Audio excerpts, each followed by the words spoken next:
So previously we saw how to create an object literal using this style of syntax. And you'll note that I've already created a file called constructors.js. Go ahead and take a moment to create that yourself if you want to follow along. I'm just going to paste in the car that, the literal car that we created in a previous lesson here with the make, model, and the year property set to BMW 745 Li and 2010 respectively. Now, there's actually another technique for creating an object, and that's through the use of what are called constructor functions. So let me go ahead now, comment this out,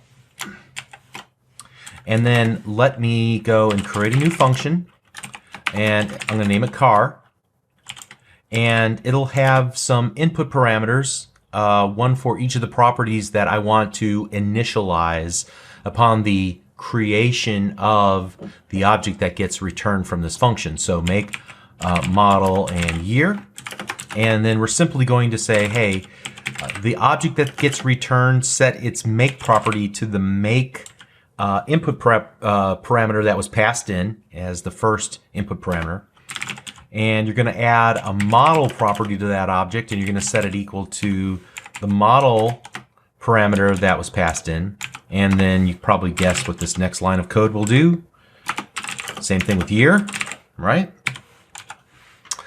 And most importantly, whenever you're creating an object using this function, it requires the new keyword. So let my car equals a new car with a capital C. Did you notice that I named my function with a capital C car? I'll explain that in just a moment. And IntelliSense tells me that it requires 3 input parameters into this function. So here we'll go BMW 745 Li 2010. All right. And so what's really going on here, and let's just go ahead console.log just to prove there's nothing up my sleeve here. My car. And here we're going to go node constructors. And there you go. We get a car object that has the properties make, model, and year populated. All right. So what's going on here is that the new keyword creates an empty object. Calling the function, in this case car, it will take that empty object as the this. Remember our discussion about how the this keyword gets bound to the context from which it's called? Well, in that case, that new object becomes the context for this function call. And so this empty object starts receiving new properties on lines 8, 9, and 10 with new values set to those new properties. What gets returned from this whole thing with the call to this function is an object with properties make, model, and year already set. All right. So it's important to remember that the functions themselves that we define here beginning of line 7 are not constructors. Although if you're coming from another programming language like Java or C#, you might be inclined to think in those terms because that's how they work.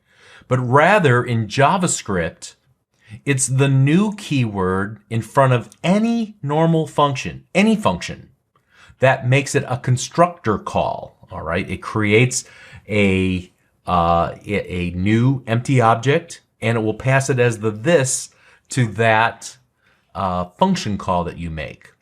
So the new keyword kind of elbows its way into the execution. Pardon me, excuse me, I need to get in here. And it says to the function, first, before you execute, I need to create an empty object and give that to you in the this. So it's bound, so this is bound to this new empty object. And then it says, okay, now you can continue to do whatever you were going to do. Now, the function itself could ignore that new empty object, or it could use it like we have in 8, 9, and 10 here. All right. So just to kind of prove that, let me go ahead and comment all that out. And let's create a function, my function. And I'll just do something simple like, hey, I am a simple function, right? And then we're going to go var my function equals new my function. And then we're going to go console.log type of my function. Or actually, let's go lowercase m for my function. I've got some things wrong here. Like, there we go. That's what I want to do. And so let's, all kinds of problems with that line of code, but I caught him before I executed it, so that's good. All right, so you can see here in line number 21, we are creating a new empty object and then calling my function. My function executes, but not before a new empty object is kind of passed to it into this. Now, this is not used in the body of my function. So it's returned back to this variable of the same name, but with a lowercase m. Probably should have chose a different name. If that causes any confusion, I apologize. Just remember, lowercase m, my function, is different than uppercase m, my function, in this particular case. But when we take a look at the type of my function, it is object. All right. And so at this point, you know, it's an object, so you can't really do anything interesting with it. It's no longer a function, so you can't do that. In fact, here, let me just kind of copy and paste this little note I put to myself in my notes here. You can't really do anything with this particular object. It's certainly not a function reference anymore. It used the function as a constructor, but the constructor function didn't really do anything to populate the properties of it. And, you know, this will not actually do anything. In fact, if anything, let's just see what happens if we run this. Yeah, we get an exception here that my function is not a function. So we really can't do that. All right, hopefully that makes sense, the right reasons why. But the only thing you can do with, you know, what gets returned here, my function, is that you can attach properties and methods to that empty object, which is kind of the point of the new keyword entirely. All right. So what about this uppercase first letter convention? I said that it was a convention. What's a convention? What is this particular convention, you know, specifically? Well, you're basically saying my intent is that this function be called using the new keyword. That's what the convention is. Basically, I am a function, but I should be called, I should be used as a constructor, so you should only use a new keyword on me, and I'm expecting an empty object be passed to me so I can set some properties on it, or maybe add some methods, as the case might be. All right? So just keep in mind that in JavaScript, what makes a constructor function has nothing to do with the function declaration itself, but rather how the function is being called. It must be called using the new keyword in order to be a constructor function.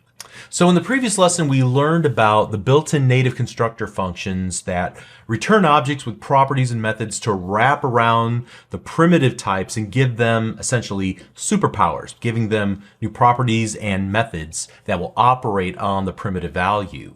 New functionality like the to uppercase, the to lowercase, the length property, and others that we'll learn about.